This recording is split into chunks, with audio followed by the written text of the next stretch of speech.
How would you feel if the club that you supported all your life suddenly merged with a rival? I would shit myself. Well, a single decision nearly ended Fulham and QPR, forever changing football history. In the fight to save their club. But merging wipes out clubs, wipes out history. The decision to fight the merger. The company does not wish to carry on football through Fulham Football Club. This protest and the Football League's veto today stemmed by property developers eyeing up prime London real estate. But instead of a West London hybrid club, what followed was a fierce resistance, dramatic protests, and a fight to save two historic teams. West London has always been home to passionate football, rivalries, and deep-rooted history. While Brentford and Chelsea make up half of the region's clubs, in this video we tell the story of the other two, Fulham and QPR, and how they came close to merging and being renamed Fulham Park Rangers.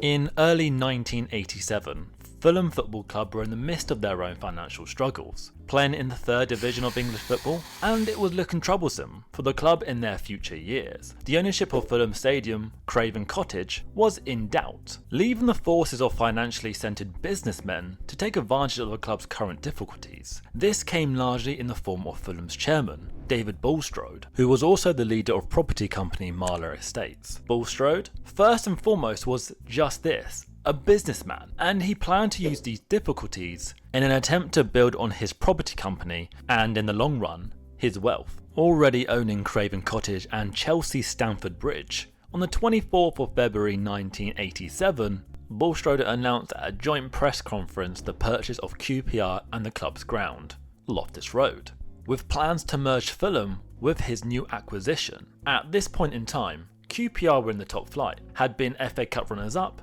in the 81-82 season, and the following season gaining promotion by winning the second division. By 1987, they were a well-established first division team, and a force in English football, making them the perfect team for Bulstrode's planned merger, with Fulham Park Rangers being a likely name for the club. Now that was the proposed name, so I was curious to see what other names the merged club could have been. So I asked ChatGPT for some alternatives, and this is what it gave me. What do you reckon? Fulham Hoops? Anyway, moving on, maybe we'll come back to that later. In the Fulham chairman's eye, the merger may have seemed to benefit both the football side of his life and also his business. Very valuable piece of real estate in West London.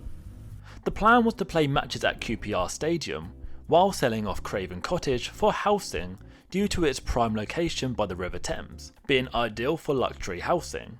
QPR manager Jim Smith would be put in charge of the on-field affairs, effectively dissolving Fulham as a footballing entity. However, the plans for the merger were grossly protested. Together, Fulham and QPR fans joined forces in an attempt to put a stop to Bulstrode's plans, and using the power of the media, the fans went about this immediately. But in an era before social media, to create shareable content and make noise, they had to turn to what was available via the power of TV, newspapers, and radio.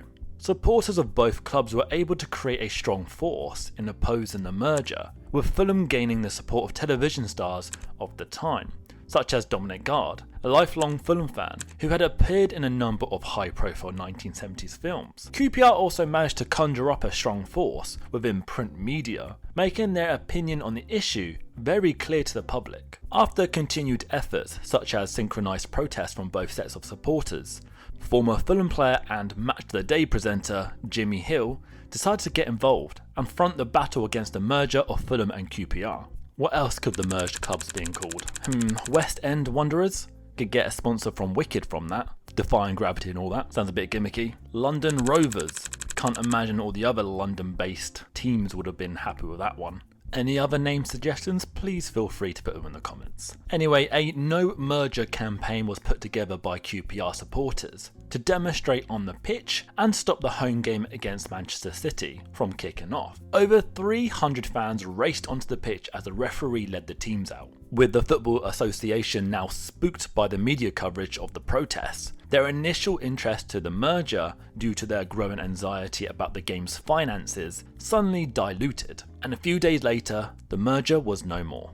Jimmy Hill continued to lead the supporters in their public outcry, and with the help of a backed consortium, he was able to buy Fulham Football Club, restoring some pride back into the team's following. Despite this, the club's ground, Craven Cottage, was still owned by Bulstrode's Marler Estates. Bulstrode passed away in 1989 after a stroke, with Richard Thompson becoming chairman of QPR. A recession saw Marler Estates collapse, and was then purchased by another company called Cabra Estates, who later also went under in an unlikely positive turn of events for Fulham fans. This left the cottage under ownership of the Royal Bank of Scotland, and Fulham were able to conclude a deal. Fulham held the lease to their ground until the 31st of May 1993, and after this time, with the help of their Fulham 2000 scheme, an Egyptian businessman, Mohammed Al Fayed, were able to buy back the stadium for £7.5 million. The new owner's long-term aim was that Fulham would become a Premier League side within 5 years, which had been achieved a year ahead of schedule. Ironically, Fulham did temporarily leave Craven Cottage, while it was being upgraded to meet modern safety standards. We won't go into too much detail in this video, but there were the same fears that the club would not return to Craven Cottage after it had been revealed that Al Fayed has sold the first right to build on the ground to a property development firm. It was also the first season in over 115 years where Fulham did not play at Craven Cottage. Al Fayed had envisioned a completely new stadium. Those plans collapsed on a combination of objections from local residents and escalating costs, which made a new stadium no longer viable. To this day, the West London clubs are both household names in English football. As it stands in 2025, Fulham currently hold the upper hand, being in a thriving team in the Premier League. However, QPR are still holding their own in the Championship. Since the days of Bulstrode's proposed merger, Fulham have recently been Championship playoff winners twice, in the 2017-18 and 2019-20 season, and even were the Championship champions in the 2021-22 season. The club's record Premier League win, in fact, was against their old rivals, beating QPR 6-0 on the 2nd of November 2011. While QPR haven't seen the same silverware in recent years, they are still a much loved club that are well established in the Championship, even having stints in the Premier League. Overall, it is clear that in the case of the merger, the non-stop support for both Fulham and QPR was unparalleled, and really showcases the pride within not only West London but English football as a whole.